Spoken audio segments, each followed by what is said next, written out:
नमस्कार, spread piece channel में आपका स्वागत है। आज सुनिए कृष्णचंद्र की लिखी कहानी दानी। दानी लंबा और बदसूरत था। इसकी टांगों और बाहों पर बाल कसरत से थे और बेहद खुरदुरे थे। सुबह सवेरे चारक रोड के हाइड्रेंट पर नहाते हुए वो दूर से देखने वालों को बिल्कुल भैंस का एक बच्चा मालूम होता था। इसके जिस्म में वाकई एक बैल की सी ताकत थी। इसका सर बड़ा, माथा चौड़ा और खोपड़ी बड़ी मजबूत थी। दिन भर वो चारक रोड के नाके पर ईरानी रेस्तोरां में बड़ी मुस्तैदी से काम करता और रात को ठर्रा पीकर एक मेंढे की तरह सर नीचा करके हर किसी ना किसी से कहता, आओ मेरे सर पर टक्कर मारो। मगर यार लोग हंसकर तरह दे जाते थे, क्योंकि दानी का सर ही नहीं, उसका जिस्म भी बेहद मजबूत था। 2-3 बार थूगा लेन और डोरा गली के चंद कसरती नौजवानों ने इसका चैलेंज मंजूर करते हुए उसे नुक्कड़ पर घेरा था और नतीजा में अपने सर फड़वाकर चले गए थे। फिर किसी में हिम्मत ना हुई कि दानी के सर से टक्कर ले सके। गालिबन दानी के सर में हड्डी के सिवा कुछ ना था। अगर मगज का गूदा होता तो वो बासानी थोड़ी सी अक्ल सर्फ करके बंबई का दादा बन सकता था। इससे कम डील डॉल और ताकत वाले नौजवान अपने अपने इलाकों के जी असर दादा बन चुके थे और गुंडों की पलटनों पर हुकूमत करते थे, शराब स्मगल करते थे, सट्टा खिलाते थे, सिनेमा के टिकट ब्लैक में बेचते थे, रंडियों के कोठे चलाते थे और इलेक्शन के मौके पर अपने इलाके के वोट बेचते थे। मगर शायद दानी की खोपड़ी में भेजा ना था, क्योंकि उसे इस किस्म के तमाम कामों से उलझन सी होती थी। जब कोई उसे इस किस्म का मशवरा देता तो उसके चेहरे पर शदीद बेजारी के असरात नुमायां हो जाते और वो कहने वाले की तरफ अपनी छोटी छोटी आंखें और भी छोड़ी करके, होंठ भेंचकर, सर झुका के, कंधे सुकेड़ के एक हमला करने वाले मेंढे की तरह खतरनाक पोज लेकर कहता, फिर बोला तो टक्कर मार दूंगा, और मशवरा देने वाला खिसियाकर हंसकर परे हट जाता। दानी को पढ़ाने से नफरत थी। वो तालीम ए याफ्ता आदमियों को बड़ी हकारत से देखता था। दानी को शोहरत से नफरत थी। जब कभी किसी बड़े और मशहूर आदमी का जुलूस चारक पार्क से गुजरता और इस अजीमुशान हस्ती को फूलों में लदे हुए एक खुली कार में बैठे हुए 2 रूया हुजूम की सलामी लेता हुआ देखता तो कहता, वाह क्या सजा हुआ मेंढा है, इससे पूछो मेरे सर से टक्कर लेगा। वाकई जरा गौर करो तो सिर्फ जंगे आजादी के दिनों में दुबले पतले लीडर आते थे। आजकल जूं जूं अवाम की हालत पतली होती जाती है, लीडर मोटे होते जाते हैं। इस कदर लहीमो शहीम और मोटे ताजे दस्तयाब होते हैं आजकल की उन पर बासानी किसी मेंढे या नागौरी बेल का शुभा किया जा सकता है। दानी को सियासत से भी सख्त नफरत थी। ऊंची सियासत तो खैर उसके पल्ले ही ना पड़ती थी, लेकिन वो जो एक सियासत होती है गली मोहल्ले बाजार और रेस्तोरां की, वो भी इसकी समझ में ना आती थी। बस उसे सिर्फ काम करना पसंद था। हालांकि दानी मुसलसल 16 घंटे काम करने के लिए तैयार था, मगर रेस्तोरां का मालिक भी किया करे, वो कानून के हाथों मजबूर था और दानी अपनी फितरत के हाथों। इसलिए वो सुबह सवेरे सबसे पहले रेस्तोरां में आता और सब नौकरों के बाद जाता और दिन भर खड़े खड़े इंतहाई चौकसी से सब काम सबसे पहले करता।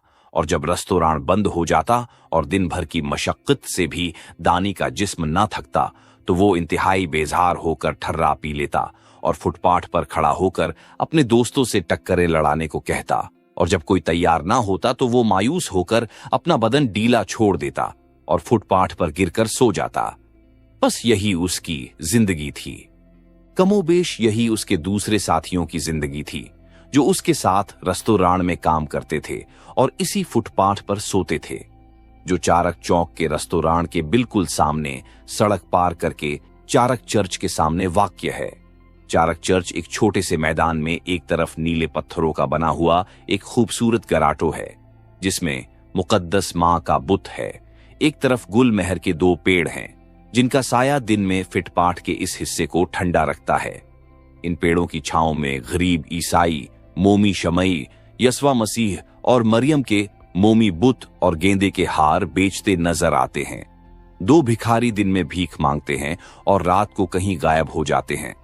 फुटपाथ पर सड़क के किनारे छत्ते हुए बस स्टॉप में, जहां बस का क्यू लगाने वालों के अलावा आसपास के नौजवानों का भी मजमा रहता है, क्योंकि ये बस स्टॉप मुसाफिरों के वेटिंग रूम ही नहीं, आशिकों के मुलाकात घर भी हैं।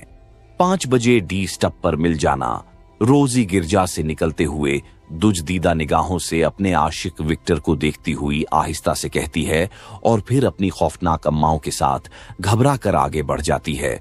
और फिर विक्टर या जेम्स या चार्ल्स धड़कते हुए दिल से और बेचैन निगाहों से कभी घड़ी देखता हुआ, कभी अपनी पीठी कसता हुआ रोजी का इंतजार करता है 4:30 बजे ही से, और देखता है कि जोसेफ अपनी डेजी को लेकर गया और टॉम अपनी इजाबेल को लेकर भागा और शीला फौजा सिंह के साथ चली गई।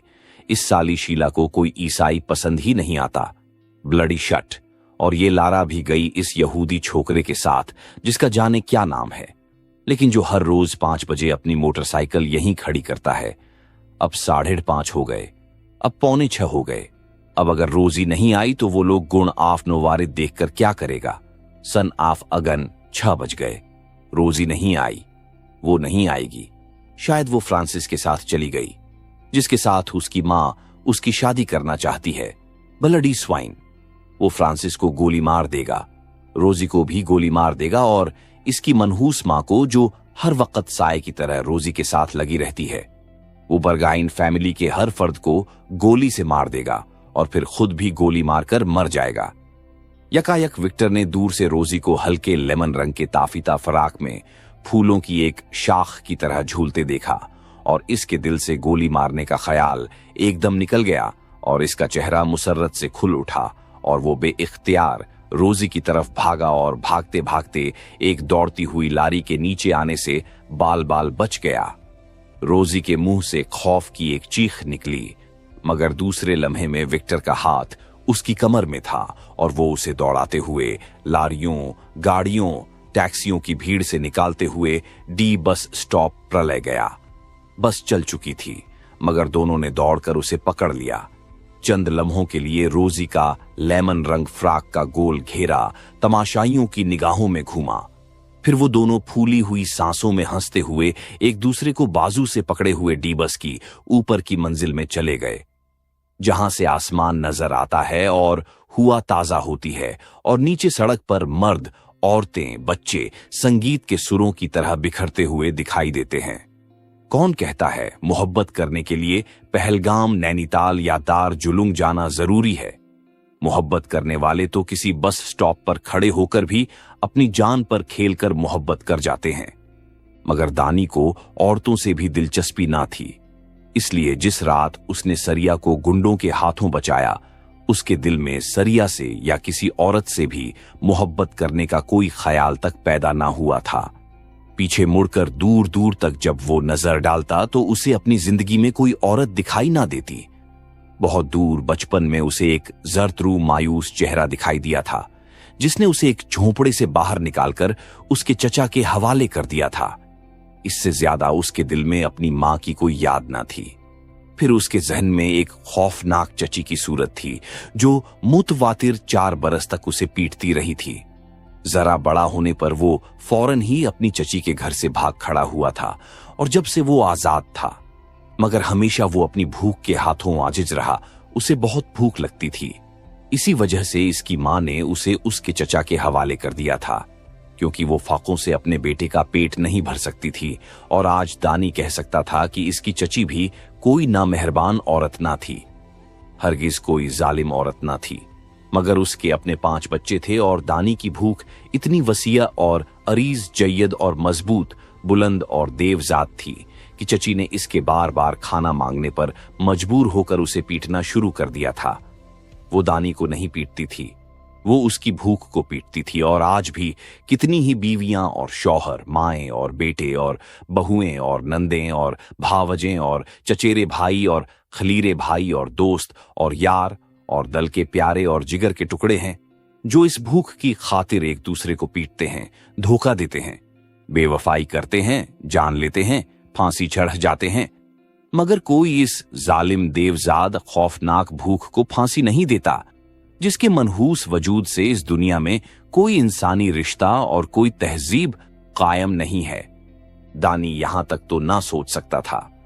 वो जब भी सोचने की कोशिश करता था, इसके जहन में एक बहुत बड़ी खौफनाक भूख का ख्याल आता था, जिसकी वजह से इसकी मां ने तंग आके उसे उसके चचा के हवाले कर दिया, जिसकी वजह से इसकी चची उसे दिन रात 4 साल तक मारती पीटती रही और जिसकी वजह से वो आगे जाकर अपनी जिंदगी में बार बार मुख्तलिफ हाथों से पिटा और मुख्तलिफ घरों से निकाला गया।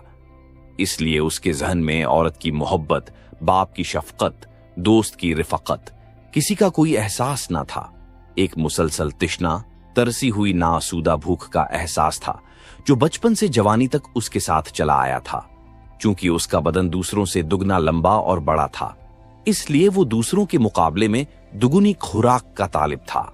दानी को जिंदगी भर एक ही अरमान रहा, कोई उसे पेट भरकर खाना दे दे और फिर चाहे इससे 24 घंटे मशक्कत किराए। मगर दानी का ये खराब चारक रोड के ईरानी रेस्तोरां ही में आके पूरा हुआ।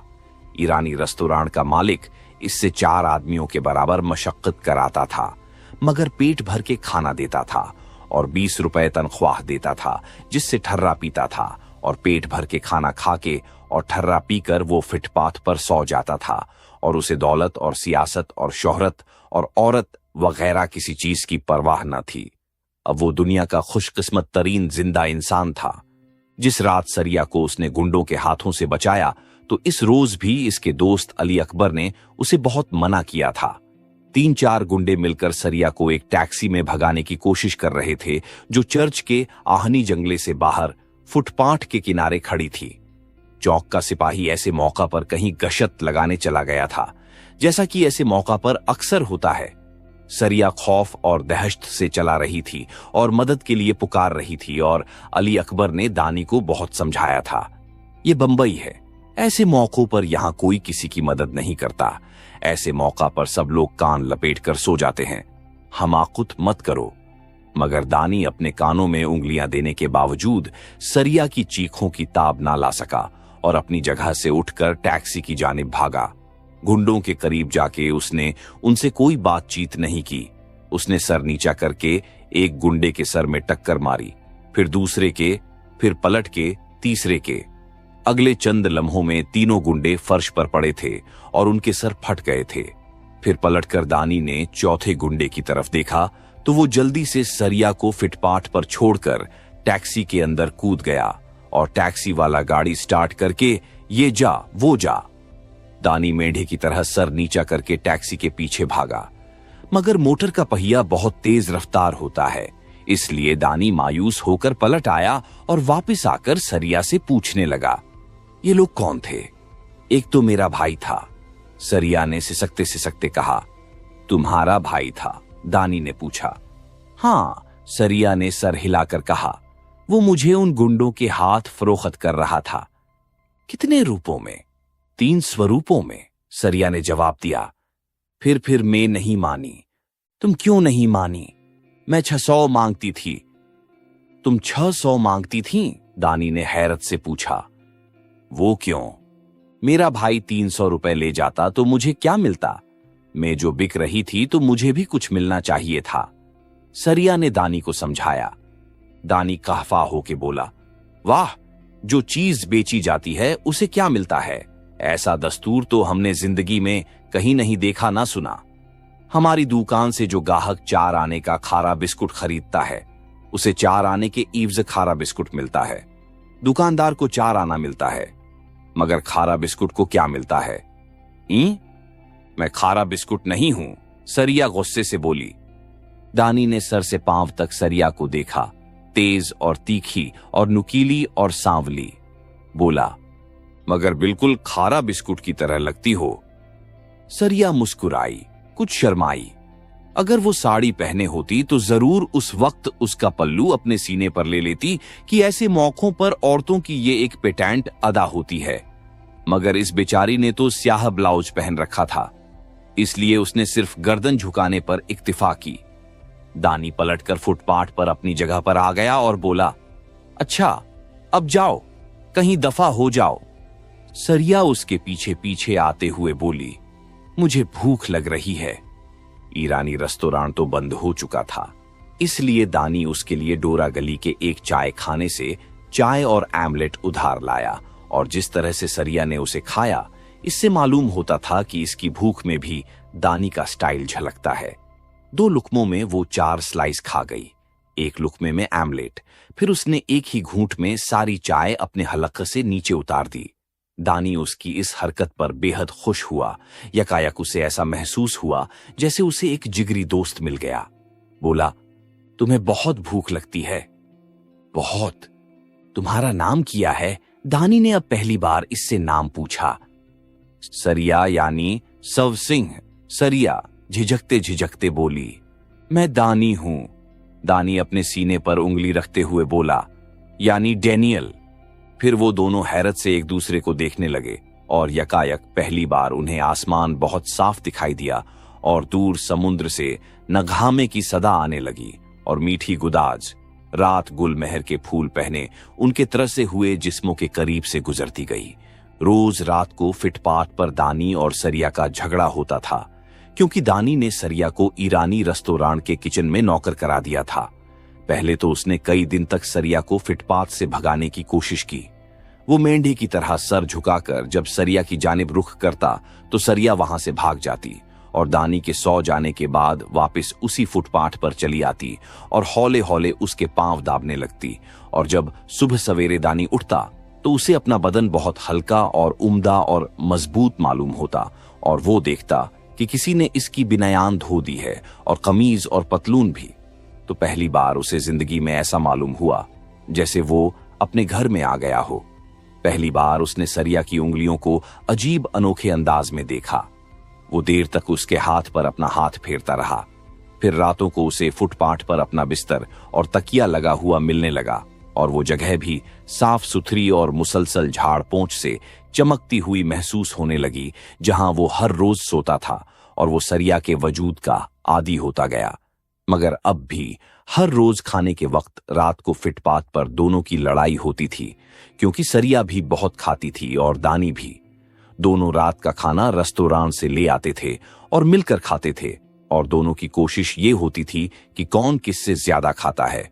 अक्सर औकात दानी कामयाब रहता था, लेकिन जिस दिन सरिया ज्यादा खाने में कामयाब हो जाती थी, उस दिन वो दानी के हाथों जरूर पटती थी। एक दिन सरिया ने दानी से कहा, अब तुम मुझे मत पीटा करो। क्यों? क्योंकि अब मेरे बच्चा होने वाला है, सरिया ने उसे समझाया। दानी ने यकायक खाते खाते हाथ खींच लिया। वो हैरत से सरिया को सर से पांव तक देखने लगा। फिर बोला, बच्चा? हां, सरिया खुश होकर बोली। वो भी खाएगा? दानी की आवाज में खुशी के साथ साथ खफीफ सी मायूसी भी थी। हां, वो भी खाएगा, सरिया ने उसे समझाया। पहले तो मैं एक थी, अब 2 हूं। एक में एक मेरा बच्चा, तुम्हारा बच्चा पेट में। अब हम 2 हैं, हम दोनों को ज्यादा रोटी मिलनी चाहिए। दानी ने अपने सामने फर्श पर पड़े हुए कागजात के टुकड़े पर खाने को देखा। फिर उसने सरिया को देखा। फिर उसने अपना मुंह बड़ी सख्ती से बंद किया और दोनों जबड़ों को हिलाकर इस तरह झुंबिश की जैसे वो मायूसी का एक बहुत बड़ा लुकमा निगलने जा रहा हो। फिर उसने आहिस्ता से कागज का टुकड़ा सरिया की जानिब बढ़ाकर कहा, लो खाओ। नहीं, तुम भी खाओ, तुमने कुछ खाया ही नहीं, सरिया ने कहा। नहीं, पहले तुम खा लो, बाद में जो बचेगा वो मैं खा लूंगा, दानी ने एक अजीब मलामत से कहा। पहले दिन तो सरिया सब चिट कर गई, इस जोर की भूख लगी थी उसे। दूसरे दिन उसने कुछ थोड़ा सा छोड़ा दानी के लिए। फिर वो आहिस्ता आहिस्ता दानी के लिए ज्यादा खाना छोड़ने लगी। फिर भी जो बाकी बचता था वो दानी के लिए इस कुदर कम होता था कि इसकी आधी भूख तिश्ना होकर रह जाती थी। लेकिन अब उसने खाली पेट या आधे पेट रात को भूखे सो जाना सीख लिया था। पुरानी आदत को वापस बुलाना इस कुदर मुश्किल नहीं होता जिस कुदर नई आदत को पालना। हौले हौले उसने शराब पीना छोड़ दिया, क्योंकि बच्चे को खुराक चाहिए और कपड़े भी, और सरिया ने अभी से अपने बच्चे के लिए कपड़े सीने शुरू कर दिए थे।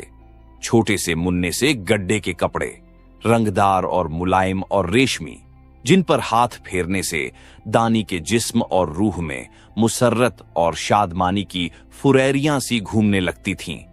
हमें ज्यादा से ज्यादा बचाना चाहिए। कई दिनों की सोच विचार के बाद दानी इस नतीजा पर पहुंचा।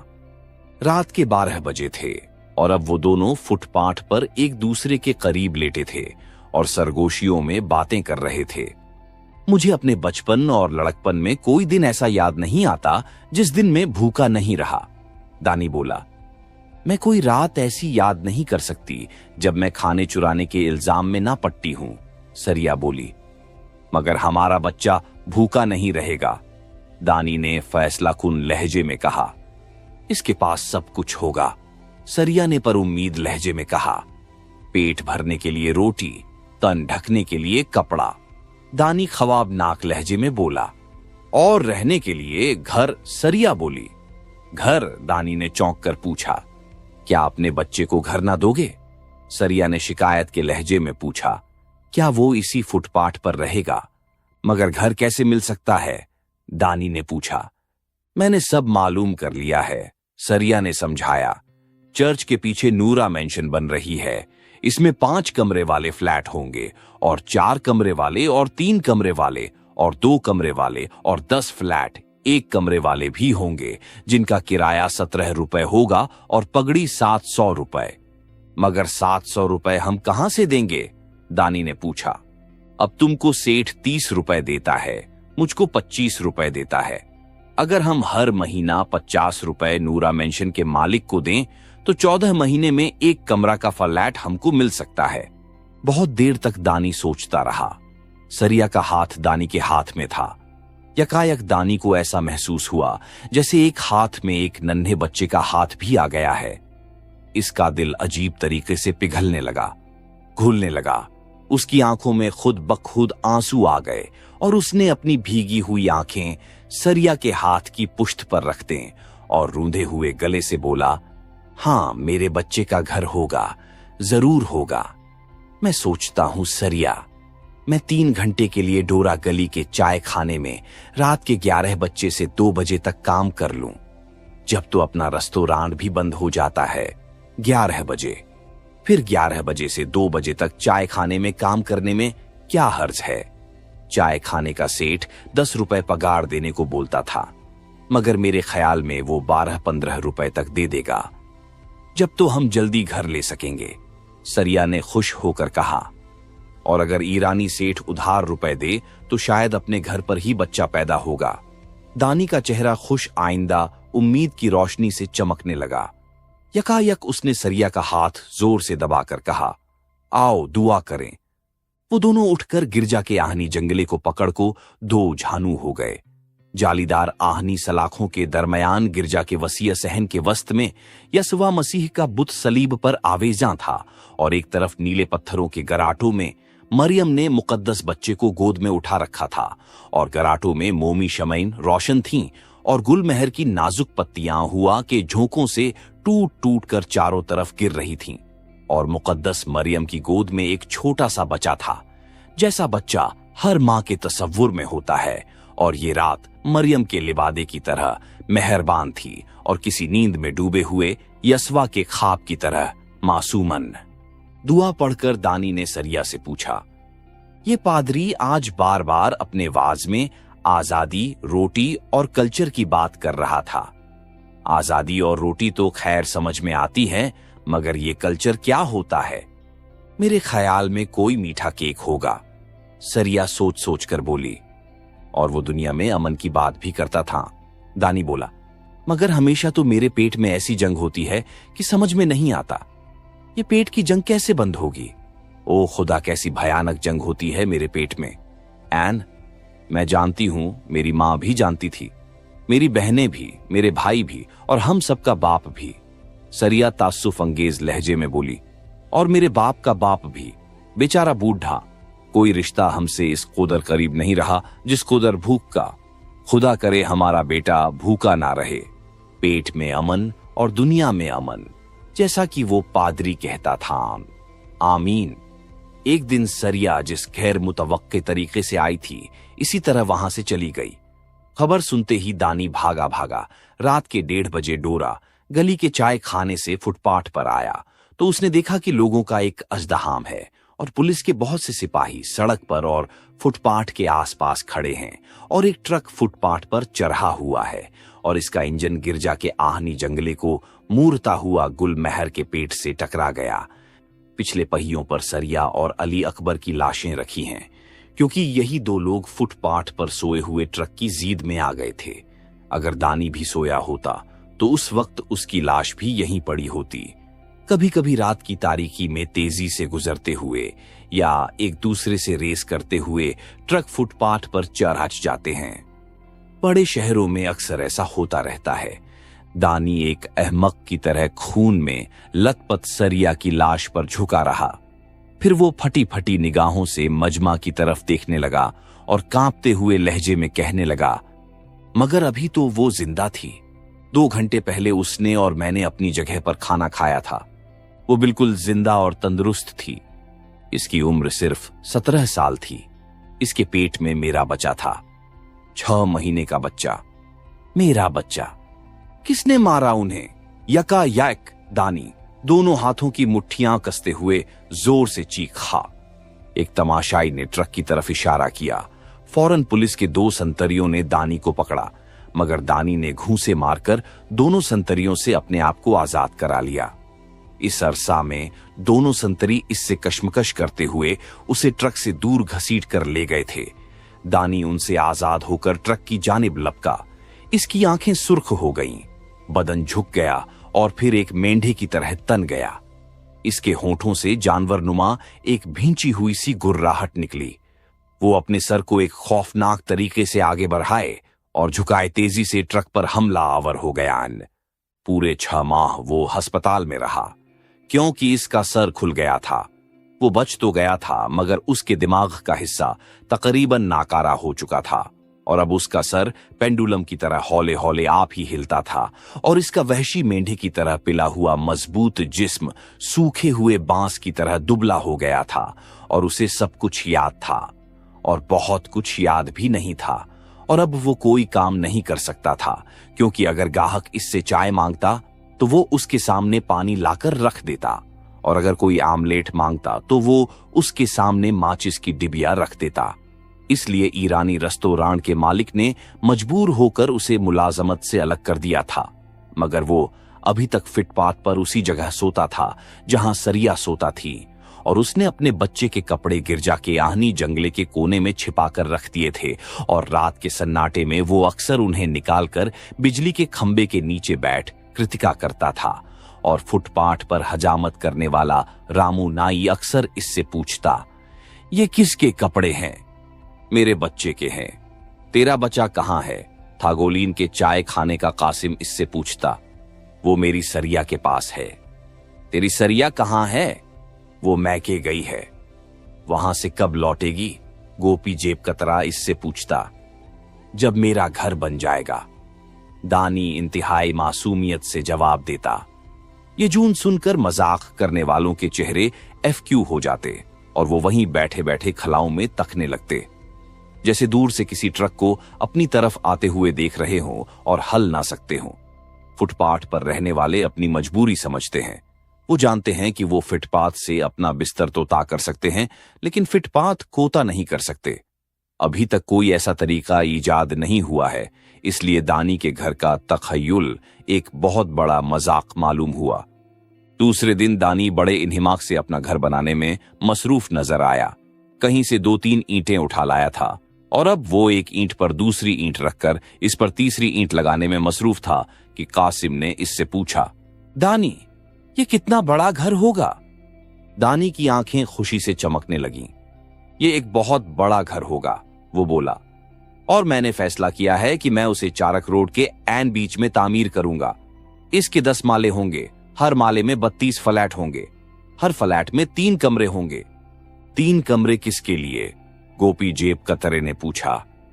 एक मियां के लिए, एक बीवी के लिए, एक बच्चे के लिए। मुझे भी इस घर में जगह दोगे? रामू हज्जाम ने पूछा।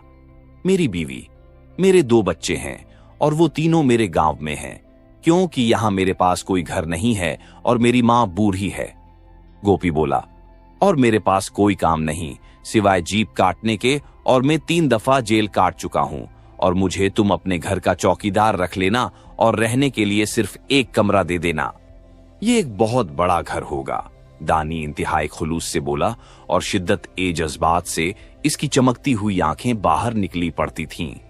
और इसमें तुम सबके लिए जगह होगी, कासिम के लिए और रामू के लिए और गोपी के लिए और धीरज के लिए और वासंत के लिए और पायल के लिए और रंगाचारी के लिए और थागोलीन और डोर अगली के फुटपाथ पर सोने वालों के लिए भी जगह होगी। मेरा ख्याल है मैं उसे 20 माले का बनाऊंगा। हर माले में 30 फ्लैट होंगे, हर फ्लैट में 4 कमरे होंगे, हर कमरे के साथ बाथरूम होगा।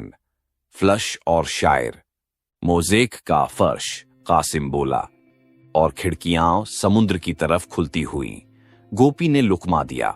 यकायक एक लम्हा के लिए इन सब ने बावर कर लिया, यकीन कर लिया। एक लम्हा के लिए उन्होंने चारक रोड के चौक पर इस बड़े घर को तामीर होते हुए, बुलंद होते हुए, आसमान से बातें करते हुए देख लिया। दूसरे लम्हे में एक बहुत बड़ा ट्रक घूं घूं करता हुआ उनके करीब से गुजर गया और वो सहम कर चुप हो गए। इसके बाद कई माह तक दानी वो घर बनाता रहा। ईंटें तो उसके पास वहीं 3 थीं, मगर घर का नक्शा हर रोज बदलता था। वो अब 50 मंजिल का एक महल था जिसमें सिर्फ फुटपाथ पर रहने वाले दाखिल हो सकते थे। इस महल में जिंदगी की हर सहूलत और आसाइश मुहैया थी। बिजली की लिफ्ट और टेलीफोन, एक छोटा सा सिनेमा और नर्सरी स्कूल, और छत पर खूबसूरत फूल वाला गार्डन, दीवार की रोशनियां और मध्यम मध्यम रंगों वाले गहालीचे और खूबसूरत तितलियों की तरह आहिस्ता खीराम औरतें और बच्चे और धीमे धीमे बजते हुए अरगनू और मुहज्जब मर्द मुस्कुराते हुए, सिगरेट पीते हुए, एक दूसरे से जाम टकराते हुए, और उनके कपड़े भी उम्दा और खुशबूदार, और जेबें सिक्कों से भरी हुई, और वो सब कुछ जो गरीब लोग सिनेमा में देखते हैं और अमीर अपने घर पर रखते हैं, वो सब कुछ इस घर में मौजूद था, बल्कि इससे भी ज्यादा बुलंद, खूबसूरत, दरखशां, आलीशान। वो घर इतना ही खूबसूरत था जितना किसी बेघर का तखय्युल हो सकता है। और फिर जब कई माह की काविश के बाद वो घर मुकम्मल हो गया, तो रात के 11 बजे से 1 बजे तक दानी टीन का एक डिब्बा पीटते हुए चारक रोड के दोनों फुटपाथ और घोगा लेन के फुटपाथ और डोरा गली, बल्कि क्रॉस बाजार और चारक पार्क के फुटपाथियों को इस नए घर में आने की दावत देता फिरा। जाहिर है कि इसके पास वही 3 ईंटें थीं, मगर अब उसने 3 ईंटों को चारक चौक के ट्रैफिक आइलैंड के अंदर रख दिया था और इस तरह अपना महल तामीर कर लिया था। और अब वो सारे फुटपाथियों को अपने बीवी बच्चों समेत घर में आने की दावत दे रहा था। डोरा गली के पायल ने रोक कर कहा, लेकिन मेरे तो 7 बच्चे हैं और हम सब के सब इस खुले फुटपाथ पर बड़े आराम से सोते हैं। तुम्हारे 3 कमरों वाले फ्लैट से हमारा क्या होगा? मैं तुम्हें 7 कमरों वाला फ्लैट दूंगा, दानी ने टीन पीटते हुए चिल्लाकर कहा। कब आए हम लोग? पायल की बीवी ने अपनी मुस्कुराहट को साड़ी के पल्लू में छिपाकर इससे पूछा। इसकी हंसी रुकी नहीं पड़ती थी। कल सुबह जब सरिया बच्चे को लेकर मैके से आ जाएगी, मैं अपने घर के दरवाजे सब लोगों के लिए खोल दूंगा। दरवाजे पर हैंड होगा, रंगारंग झंडियां होंगी और बंधनदारें, और मैं पादरी को घर के मुहूर्त के लिए बुलाऊंगा और वो बाइबल सुनाएगा और गिरजा के घंटे बजेंगे, और इस वक्त तुम सब लोग मेरे घर में दाखिल होगे। दानी की कांपती हुई आवाज में इंतहाई खुलूस था। इसका दुबला चेहरा जर्द और बुखार ज़दा दिखाई देता था। इसकी आंखें सुर्ख और बेचैन थीं और मुतवातिर चलाने से इसके होठों पर कफ आ चला था, और इसके रूखे सूखे बालों की लटों में फिटपाट की खाक चमक रही थी। दूसरे दिन दानी ब्लोगराटो के बाहर मुकद्दस मरियम के कदमों में मुर्दा पाया गया। इसकी आंखें खुली थीं और नीले आसमान में किसी नामुकम्मल सपने को तक रही थीं। इसके कपड़े फटे चीथड़े और तार तार थे, और इसके सीने पर वही 3 ईंटें रखी थीं, और उसने मुकद्दस मरियम के कदमों के फर्श पर अपना सर मार मार कर तोड़ दिया था। गिरजा खोल दो और घंटे बजाओ, देखो यस्वा मसीह जा रहा है, अपने सीने पर ईंटों की सलीब लिए हुए। अब जन्नत के दरवाजे गरीबों के लिए खुल गए हैं, क्योंकि एक ऊंट सुई के नाके से नहीं गुजर सकता, लेकिन एक अमीर कानून के हर नाके से गुजर सकता है। और अब इस धरती के मालिक गरीब होंगे और गरीबों के मालिक अमीर होंगे। देखो, वो यस्वा मसीह जा रहा है। आओ इसे संगसार करें। आप सुन रहे थे कृष्णचंद्र की लिखी कहानी दानी।